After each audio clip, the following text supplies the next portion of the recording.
Admiral Vexthor of the Galactic Imperial Fleet stood on the bridge of the dreadnought Eternal Glory, his four eyes fixed on the blue planet displayed on the main view screen.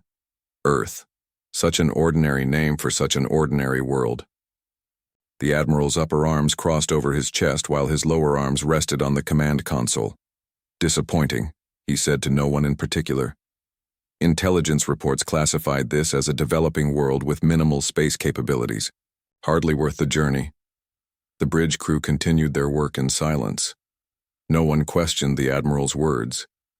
The Empire had conquered thousands of worlds across dozens of galaxies. Some fell quickly, others fought back, but all eventually became part of the Empire. Earth would be no different. Lieutenant Commander Zarkel approached the Admiral, her skin shifting from its natural purple to a respectful blue. "Admiral, we're receiving a transmission from the scout ship Vigilant. They found something unusual near the asteroid belt." Vexthor turned his head, antenna twitching with interest. "Show me." The view screen changed to display an object floating in space. It was clearly artificial, a metallic sphere with strange markings, about the size of a small shuttle. The scout ship hovered nearby, scanning beams washing over the object. "It appears to be a warning beacon," Zarkel explained. "Quite old, but still functional. It's broadcasting a message in multiple languages, including several we recognize." "And what does this beacon say?" Vexthor asked, his voice betraying mild curiosity. "The message is simple but disturbing," Zarkel replied. "It says, 'Earth is a trap. Approach with caution.'" Vexthor laughed, a harsh sound that echoed across the bridge. "A trap? This primitive world? Scan it again and determine its origin." "Already done, Admiral. The beacon's technology doesn't match any known civilization in our database. However, its age is estimated at approximately 300 years. The Admiral waved a dismissive hand. "Likely the remnants of some extinct race that encountered these humans. Place a marker for the archaeologists and continue our approach." "Yes, Admiral," Zarkel said, but hesitated. "Should we perhaps investigate further before?" "Do you question my orders, Lieutenant Commander?" Vexthor's skin darkened to a threatening red. Zarkel immediately bowed. "No, Admiral, I'll instruct the fleet to maintain course." As the Lieutenant Commander retreated, Vexthor returned his gaze to the small blue planet. Something about this unassuming world made him uneasy, though he would never admit it to his crew. He had led conquest missions for over 60 years, but something about this Earth felt different. "Prepare a survey team," he ordered. "I want boots on their moon within the day." Dr. Lily Bennett rubbed her tired eyes and stared at the computer screen. The observatory had been quiet for hours, most of her colleagues having gone home long ago. But Lily couldn't leave. Not after what she'd seen. "You're still here?" Alan Murphy pushed open the door, carrying 2 cups of coffee. He handed one to Lily. "It's almost midnight. What's so fascinating that you can't go home?" Lily took the coffee gratefully. "Look at these readings from the Deep Space Array. Something's out there, Alan. Something big." Alan leaned over her shoulder, squinting at the screen. "Could be a malfunction. Or space debris." "Space debris doesn't move like this." Lily pointed at the pattern on her screen. "Whatever this is, it's changing course. Deliberately." Alan frowned. "Have you told anyone else?" "I sent the data to NASA headquarters but haven't heard back." Lily took a sip of coffee. "They probably think I'm crazy." The phone on the wall rang suddenly, making them both jump. Alan reached for it. "Hello?" "Yes, she's here." He handed the phone to Lily, his expression serious. "It's for you. Someone from the Pentagon." Lily took the phone, her heart pounding. "This is Dr. Bennett." The voice on the other end was clipped and formal. "Dr. Bennett, this is General Frank Powell. A car is on its way to bring you to Washington. Pack for a few days. Your discovery has been verified by 3 other observatories." "What exactly have I discovered, General?" Lily asked, her throat suddenly dry. There was a pause before Powell answered. "We're not sure yet, but whatever it is, it's big and it's headed our way." 12 hours later, Lily sat in a conference room deep below the Pentagon. The table was filled with military officers, government officials, and a handful of scientists like herself. At the head of the table stood General Powell, a stern-faced man with gray hair and piercing eyes. "Ladies and gentlemen," Powell began, "what you're about to hear is classified at the highest level. 24 hours ago, our satellites detected multiple objects approaching Earth from beyond Mars. These objects are moving at speeds that defy our current understanding of physics." He nodded to a technician who dimmed the lights. A projection appeared on the wall, showing what looked like a cluster of stars moving against the backdrop of space. "These aren't stars," Powell continued.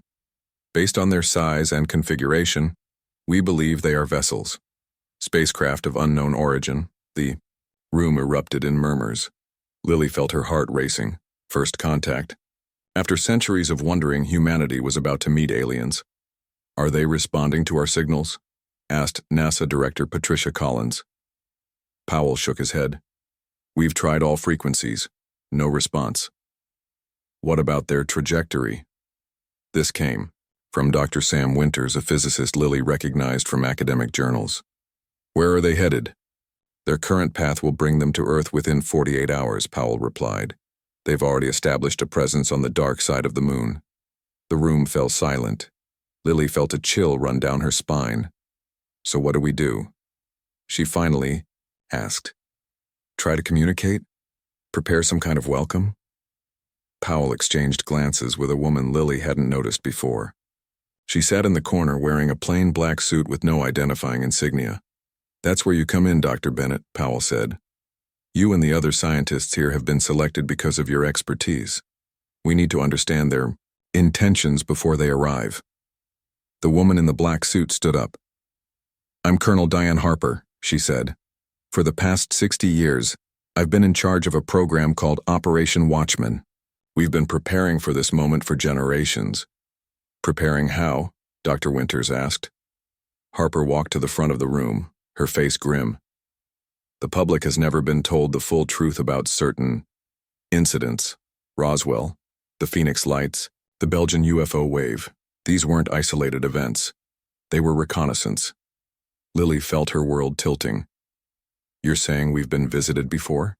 "Many times," Harper confirmed, "and not always peacefully, which is why we created Project Artemis." "The moon base program?" Winters looked confused.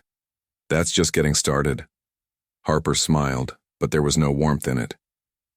"The public Project Artemis is a cover. The real Artemis has been operational since 1997, and it's not just a base, it's our first line of defense." Powell cleared his throat. "We believe these visitors are the advance force of something much larger. And based on what we know, they're not here to make friends." "How can you be so sure?" Lily asked. Harper's eyes met hers. "Because they've been taking our people for decades, testing us, probing our defenses, and now they're coming in force." She pressed a button, and the image changed to show what looked like a massive ship in orbit around the moon. "This photo was taken 6 hours ago by our lunar observatory," Harper said. "That ship is over 5 miles long, and it's not alone." The image zoomed out to reveal dozens of similar ships along with hundreds of smaller vessels. "Ladies and gentlemen," General Powell said quietly, "we are facing an invasion, and we need to decide right now how humanity responds." Lily stared. At the image, her mind racing. All her life she had looked to the stars with wonder and hope. Now those same stars had sent something terrible their way, and somehow she was part of humanity's response. She only hoped it wouldn't be too late. The Imperial Survey Team's shuttle touched down on the gray, dusty surface of Earth's moon. Science Officer Quarrel was the first to step out, his environmental suit glimmering in the harsh sunlight. Behind him, 6 other Imperial scientists and soldiers followed, their movements awkward in the low gravity. "Primitive satellite," Quarrel muttered, scanning the barren landscape with his handheld device. "No atmosphere, minimal resources. Why do the humans even bother with it?" Lieutenant Draz, the security officer, pointed toward the horizon. "They have some kind of installation about 20 kilometers from here. Small, barely detectable from orbit." Quarrel nodded. Let's set up the observation post here. We'll study the humans carefully before Admiral Vexthor launches the main invasion. The team quickly assembled their equipment, sensors to monitor Earth's communications, probes to analyze the planet's defenses, and weapons in case of unexpected resistance. Within hours, a small dome-shaped structure stood on the lunar surface, invisible to Earth's primitive detection systems thanks to Imperial cloaking technology. Inside the dome, Quarrel watched video feeds from the thousands of tiny probes they had released into Earth's atmosphere. The screens showed humans going about their daily lives, working in offices, driving vehicles, walking in parks, none of them aware of what was coming. These humans are amusing, Quarrel reported to Admiral Vexthor via secure communication. They fight among themselves over arbitrary borders and resources. They pollute their own world with primitive energy sources. Their technology is centuries behind ours. The Admiral's image flickered on the screen. What about their military capabilities? Laughable, Quarrel replied. Chemical propellants, basic nuclear weapons, limited space presence. They would be no match for even one of our destroyers, let alone the entire fleet. And the warning beacon? Any indication of what trap it might be referring to? Quarrel hesitated. Nothing concrete, Admiral. We've detected unusual energy readings from several locations on the planet, but they're faint and inconsistent, most likely normal variations in their power grid. The warning beacon must be a relic from some extinct race that encountered humans long ago. Very well. Continue your observations. The invasion fleet will arrive in 36 hours. As the Admiral's image disappeared, Quarrel turned to study the screens again. Something about these humans bothered him. Despite their obvious technological inferiority, they had achieved much in a short time. From primitive flight to space travel in less than a century, it suggested a resourcefulness that concerned him. Lieutenant Draz, he called. Have our probes detected any unusual materials or technologies? Draz checked his console. Nothing significant. Although, he paused, frowning at the data. There are several facilities with unusually thick shielding. Our probes can't penetrate them. Military bases, perhaps. Some, yes, but others appear to be scientific research facilities. And there's something else. Draz brought up a map on the main screen. These shielded locations form an unusual pattern across the planet, almost like they're positioned according to some kind of grid. Quarrel stared at the pattern, a feeling of unease growing within him. Keep watching them, and increase our surveillance of their military communications. In a facility deep beneath the Rocky Mountains, Dr. Lily Bennett stared at the holographic display showing the moon's far side. They think we can't see them, Colonel Harper said, standing beside her. Their cloaking technology is advanced, but we've been studying it for decades. Dr. Sam Winters pointed to a blinking dot on the display. That's their observation post. Small team, probably gathering intelligence. Let them look, General Powell said grimly. Operation Watchman has kept our real capabilities hidden for precisely this moment. Lily still couldn't believe what she had learned in the past 24 hours. Humanity had been aware of extraterrestrial civilizations since the 1940s. The government, not just America's but a secret coalition of world powers, had been capturing alien technology, reverse engineering it, and preparing for eventual contact. So, the moon base, the Mars missions, our entire space program, she began. All real, Harper confirmed. But what the public sees is only a fraction of what we've built. Project Artemis isn't just on the moon, it's throughout the solar system. But how did you keep this secret for so long? Lily asked. Someone would have talked. Compartmentalization, Powell explained. Very few people know the whole picture, and those who do understand what's at stake. Dr. Winters brought up another display, showing what looked like a massive spacecraft hidden inside a crater. This is the CSS Defender, built using technology from crashed ships we've recovered over the decades. It's just one of several vessels we've constructed. If you have all this, Lily gestured at the advanced technology around them. Why not reveal it? Why let the world think we're so vulnerable? Colonel Harper smiled. Because appearing vulnerable is our greatest advantage, These aliens, the Galactic Imperial Fleet they call themselves, have conquered thousands of worlds. They're arrogant, overconfident. They expect an easy victory. So we let them think they'll get one, Powell added. And then we spring the trap. Lily's mind was racing. The beacon, the warning beacon they found. You put it there. Harper nodded. 300 years ago, our first interstellar ships encountered the Empire. They were small, exploratory vessels, easily overlooked, but they learned enough to know that the Empire would eventually find Earth. So we prepared. The warning was a test, Winters explained. Any peaceful civilization would have respected it, or at least approached with caution and attempted communication. The Empire ignored it completely, which tells us everything we need to know about their intentions, Powell concluded. A young officer entered the room and saluted. General, we've detected a new group of ships entering the solar system, much larger than the advance force. They're right on schedule, Harper said. The main invasion fleet. Powell turned to the others. It's time to activate the full defense grid. Dr. Bennett, your expertise in communications will be vital for coordinating our response. Dr. Winters, I need you to oversee the shield deployment. What about the civilian population? Lily asked. Shouldn't we warn them? And cause global panic? Powell shook his head. No. If our plan works, most civilians will never know how close we came to invasion. If it fails... He didn't finish the sentence. Harper placed a hand on Lily's shoulder. We've been preparing for this day for generations, Dr. Bennett. Now we need your help to ensure humanity survives it. Lily nodded slowly. Just days ago, her biggest concern had been securing funding for her research. Now she was part of humanity's last line of defense against an alien invasion. What do you need me to do? She asked. The Empire monitors electronic communications, Harper explained. But we've developed a quantum entanglement system that they can't detect. We need you to coordinate communications between our hidden bases worldwide.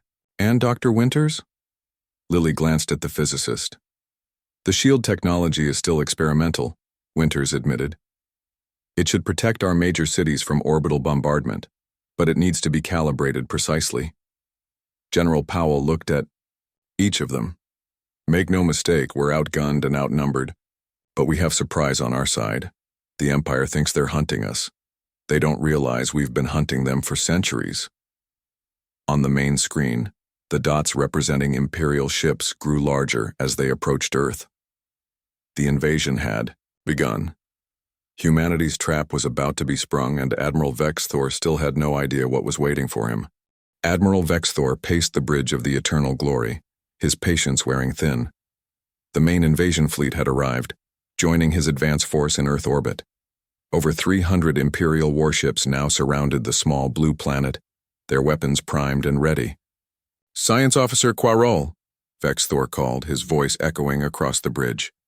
Your latest report is concerning. Quarrel stood at attention, trying to hide his unease. Admiral, I merely suggest caution. There are unusual radiation patterns coming from several locations on the planet, and our probes have identified gaps in our intelligence. Gaps? Vexthor's skin darkened with annoyance. Explain. Some areas of the planet are shielded from our scans, and their satellite network seems incomplete, as if some of their space assets are hidden from view. The Admiral waved a dismissive hand. Primitive attempts at security, nothing more. These humans have no unified government, no space fleet, and only basic weapons. This conquest will be remembered as the shortest in Imperial history.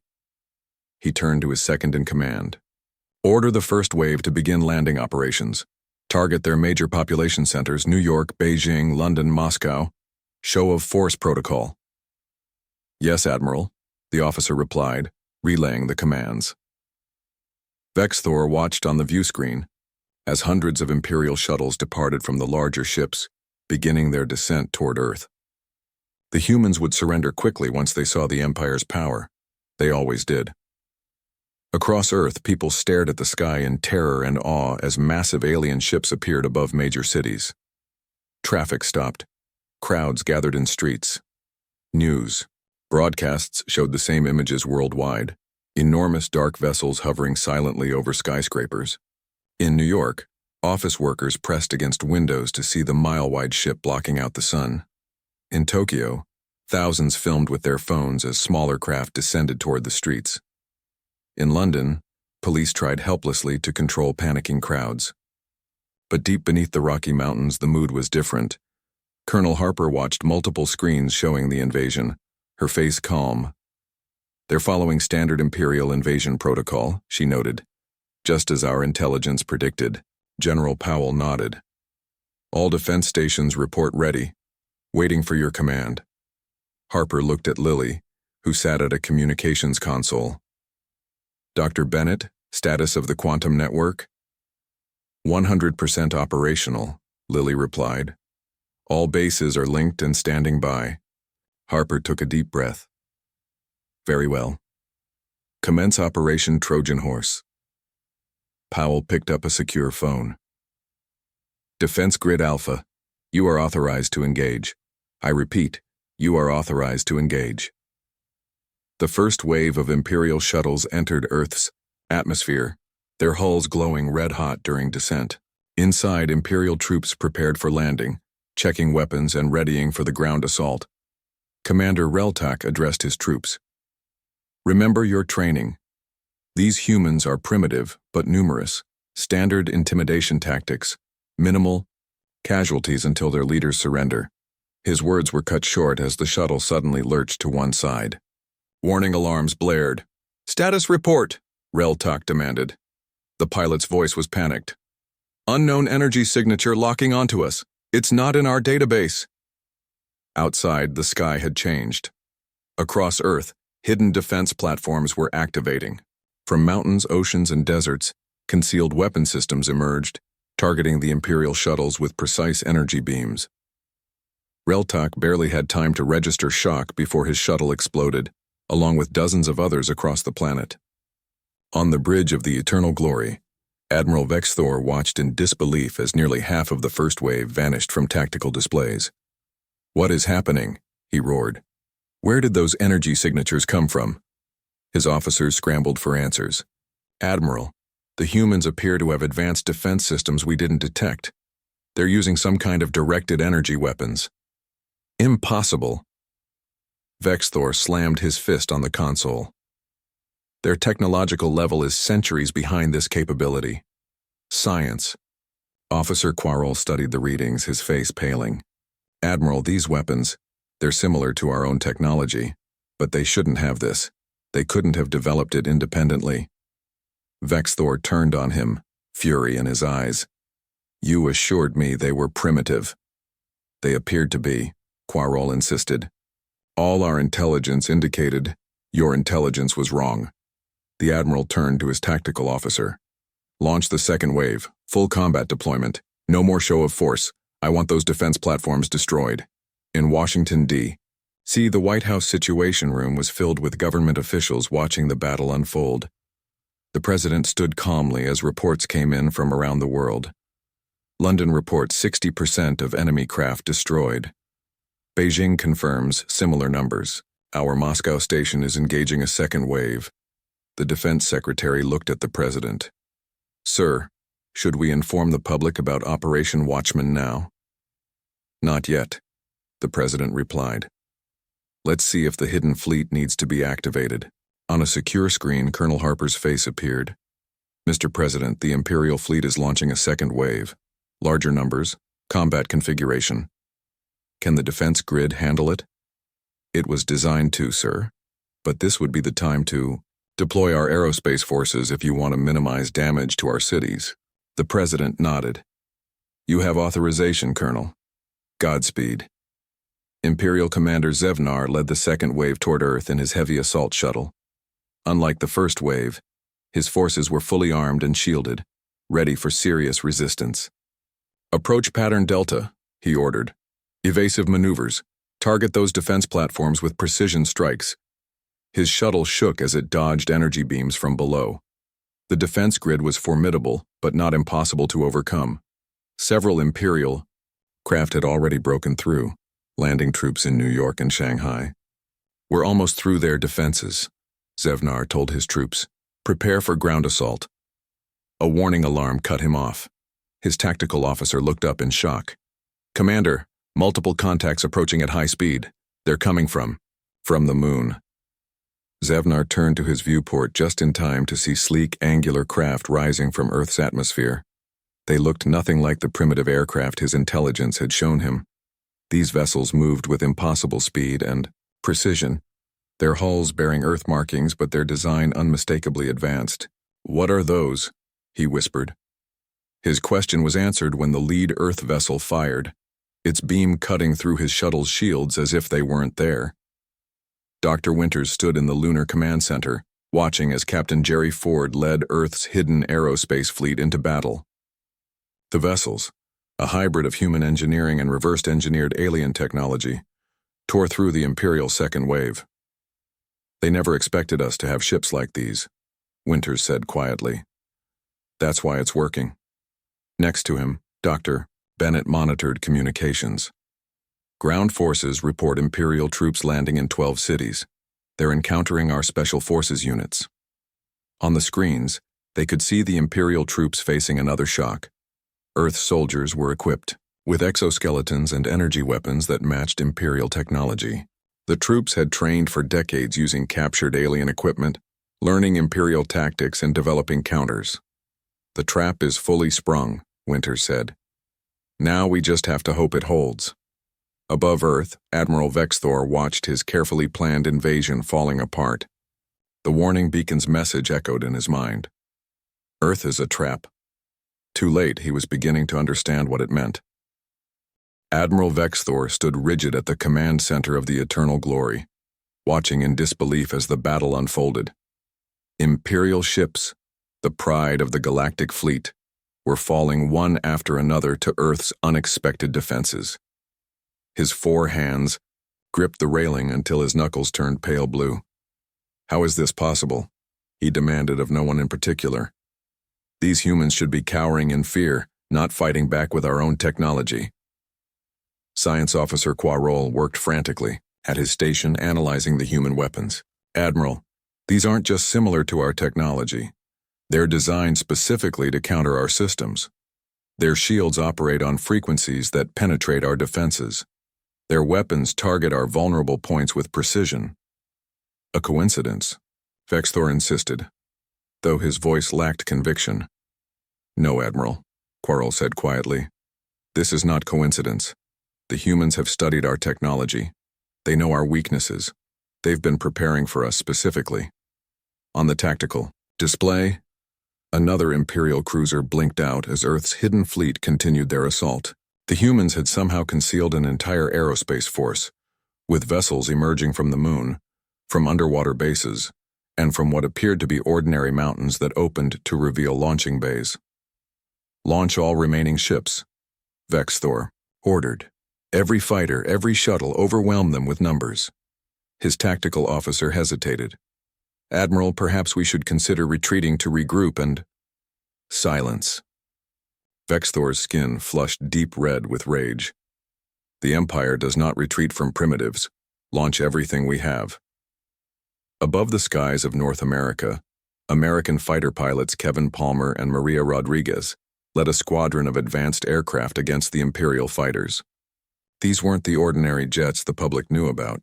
These were hybrid craft built with technology reverse-engineered from crashed Imperial ships collected over decades. Bandit at 3 o'clock, Kevin called through his helmet comm. Watch, those energy signatures, they're switching to pulse weapons. I see it, Maria replied, banking her fighter sharply to avoid an energy burst. She locked onto the Imperial craft and fired. Her weapons, designed specifically to penetrate Imperial shields, sliced through the enemy fighter, sending it spiraling toward the ocean below. Eagle Squadron, form up, Kevin ordered. We've got a destroyer breaking through to Washington airspace. The squadron regrouped and accelerated toward the massive Imperial ship that was pushing through Earth's defenses. The destroyer was firing indiscriminately at the city below, its weapons leaving smoking craters in the National Mall. Activate sunburst missiles, Kevin instructed his squadron.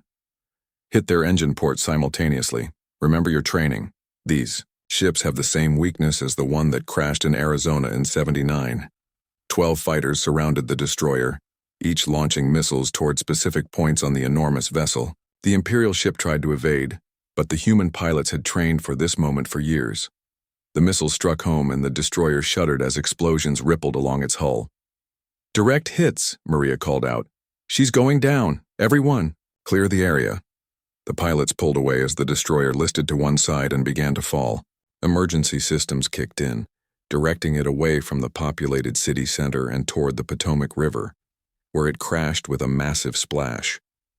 In Moscow, Russian forces deployed electromagnetic pulse weapons that disabled Imperial shields.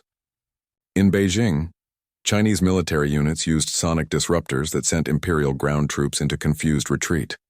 Across Europe, hidden defense installations revealed weapons far beyond what should have been possible for Earth's technological level. Every major nation had played a part in Operation Watchman, each contributing to humanity's secret defense. For 70 years, governments that openly distrusted each other had secretly cooperated, sharing recovered alien technology and developing countermeasures for this very day. In the underground command center, Dr. Bennett monitored global communications, coordinating between defense forces worldwide. "London reports their sector secure," she told Colonel Harper. "Paris has heavy fighting in the north but is holding. Tokyo has driven back all landing forces." Harper nodded. "And our aerospace fleet?" "Captain Ford reports 60% of Imperial fighters destroyed. They're now targeting the command ships." General Powell studied the tactical display. "We're winning the battle, but at great cost. Many of our hidden installations have been revealed now. If the Empire sends reinforcements, they won't get the chance." Harper replied with quiet confidence. "It's time for the final phase. Dr. Winters, status of Project Prometheus?" From his station, Dr. Winters looked up with a smile. "Ready for launch, Colonel." Harper picked up a secure phone. "This is Eagle Actual to Prometheus Control. You are authorized to launch, I repeat. You are authorized to launch." Admiral Vexthor was considering a tactical retreat when his sensor officer called out in alarm. "Admiral, new contacts detected emerging from behind the planet's fourth world. Mars, they call it." "What?" Vexthor rushed to the screen. "Show me." The display shifted to show a fleet of vessels rising from the red planet's surface. They were larger than Earth's other ships, their design clearly meant for deep space travel. "How many?" Vexthor demanded. "At least 30 capital ships, Admiral," the officer replied, his voice shaking. "They appear to be—" "What?" "Speak." "They appear to be Dreadnought class, sir. Equal to our own." "Impossible." The word echoed in Vexthor's mind but died before reaching his lips. The evidence was before him. Somehow these humans had built an entire fleet and hidden it on another planet, waiting for this moment. Science Officer Quarrel approached, his expression grim. "Admiral, I've analyzed that warning beacon again. I believe I misled you earlier." "How?" Vexthor asked, his voice hollow. "The beacon is not ancient at all, it's only about 300 years old. And the material? It's of human origin." "Human. But that would mean—" "They've been in space far longer than we thought," Quarrel confirmed. "The warning wasn't left by some extinct race. The humans left it themselves." The realization struck Vexthor like a physical blow. The humans hadn't just gotten lucky or captured a few pieces of technology. They had known the Empire was coming. They had prepared specifically for this invasion, studying Imperial tactics, weapons, and weaknesses. The entire planet had been one elaborate trap, with humanity only appearing primitive and vulnerable. "All ships," he ordered, his voice barely audible. "Prepare for—" Before he could finish, the bridge rocked violently as something struck the eternal glory. The tactical officer looked up in horror. "Direct hit to our main engines. The human vessels from Mars are targeting our command ships with precision." Through the view screen, Vexthor watched as the newly arrived Earth fleet moved with practiced coordination, targeting the largest Imperial vessels. These weren't the actions of a species encountering superior technology for the first time. These were the tactics of a force that had studied its enemy for centuries. "Send a message to Imperial High Command," Vexthor ordered. "The situation is—" He paused, the words bitter in his mouth. "The situation is untenable." For the first time in his long career, Admiral Vexthor was about to order a retreat. But looking at the destruction of his once mighty fleet, he wondered if it was already too late. Admiral Vexthor sat in his command chair aboard the damaged Eternal Glory, watching as his once mighty invasion fleet scattered. More than half of his ships were destroyed or disabled. The rest were attempting to retreat, fighting off the relentless, human forces that pursued them beyond Earth's orbit. "Status report," he demanded, his voice flat and defeated. "Main engines at 20% capacity. Shields failing. Weapon systems operational but depleted," his tactical officer reported. "We've lost contact with 37% of our remaining vessels." Vexthor nodded slowly. "And the humans?" "Still pursuing, Admiral. Their Mars fleet is cutting off our retreat vectors. They appear to be herding us toward the outer system." A bitter laugh escaped the Admiral's lips. "Herding us, like animals to slaughter." Science Officer Quarrel approached cautiously. "Admiral, we're receiving a transmission from Earth. They're requesting to speak with you directly." "Put it through," Vexthor ordered, straightening in his chair. Even in defeat, he would maintain the dignity expected of an Imperial officer. The main viewscreen flickered to life, showing a human male in a simple dark uniform. He appeared older, with gray hair and a calm, confident expression. "Admiral Vexthor," the human said. "I am Director Howard Johnson of the Terran Defense Initiative. I trust I'm speaking with the commander of this invasion force." Vexthor's skin darkened slightly in anger. "I am Admiral Vexthor of the Galactic Imperial Fleet. You will explain how your primitive world has access to advanced technology and how you knew we were coming." The human smiled slightly. "You should have heeded the warning, Admiral. Earth is indeed a trap. One we set specifically for you." "Explain," Vexthor demanded. "Certainly," Johnson replied. "Earth is not as isolated as you believed. We sent our first interstellar colony ships over 300 years ago. Small, stealthy vessels that established human settlements throughout nearby star systems." Vexthor's antenna twitched in surprise. "Impossible. Our surveys would have detected them." "Not if we didn't want to be found," Johnson countered. "These colonies stayed hidden, watching as your empire expanded. They witnessed how you conquered, world after world. They recognized the existential threat you posed to humanity." The Admiral remained silent as Johnson continued. "Rather than fight a losing battle against your vastly superior forces, we devised a different strategy. Earth deliberately maintained the appearance of a primitive world while secretly preparing for your inevitable invasion." "The warning beacon," Vexthor said quietly. "Yes. We placed it to test your intentions. Any peaceful civilization would have respected the warning or approached with diplomatic caution. Your immediate dismissal of it confirmed what our colonies had learned about the Empire." Vexthor felt a chill run through him as he realized the full extent of the deception. This entire planet, everything we saw, a carefully constructed illusion, Johnson confirmed.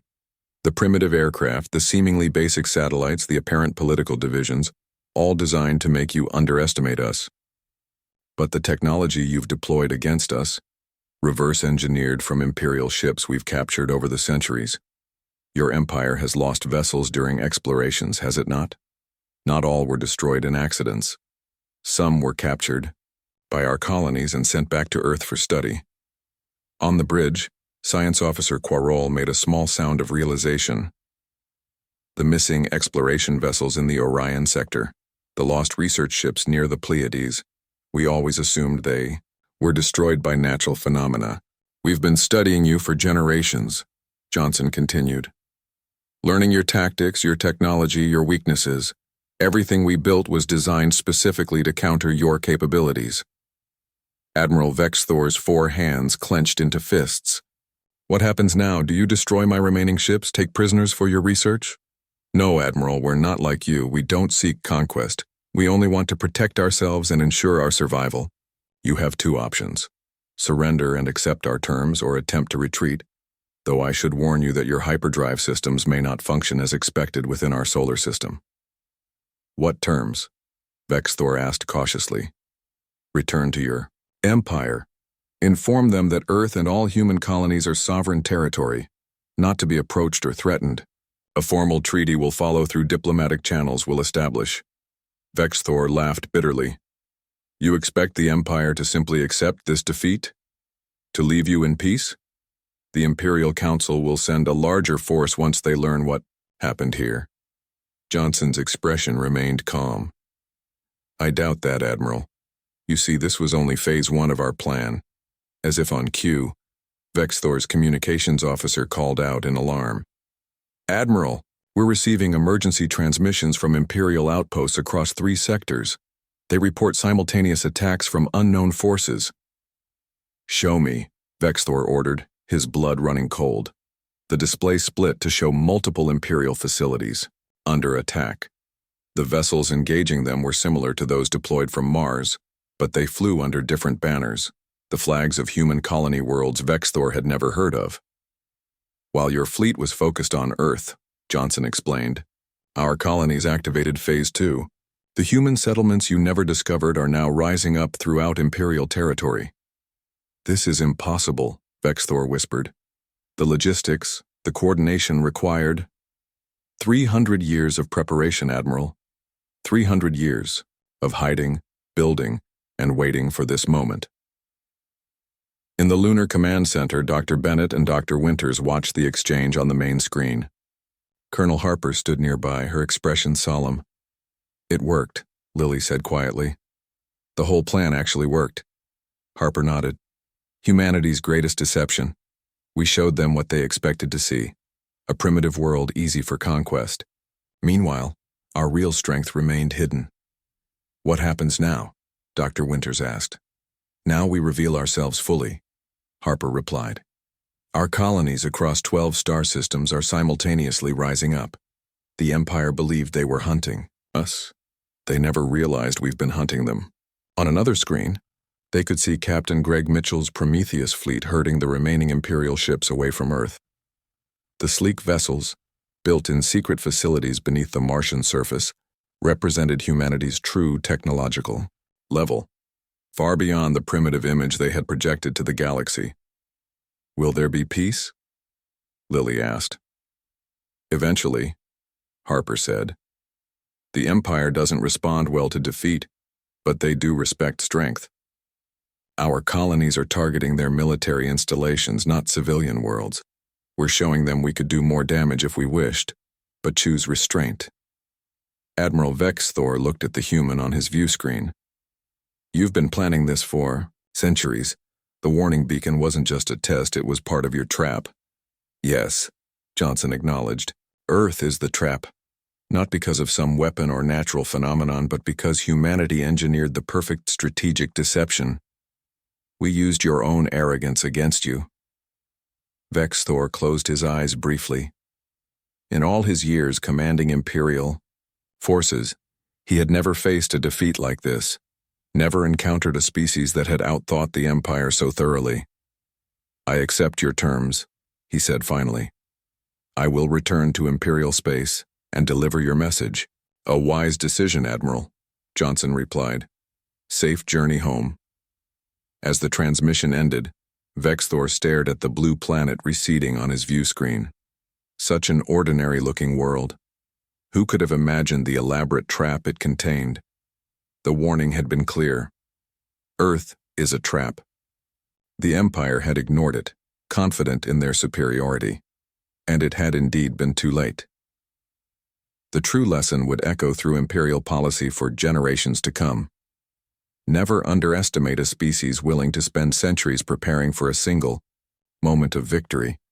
Humanity had revealed itself not just as a formidable defender, but as the most patient predator the Empire had ever encountered.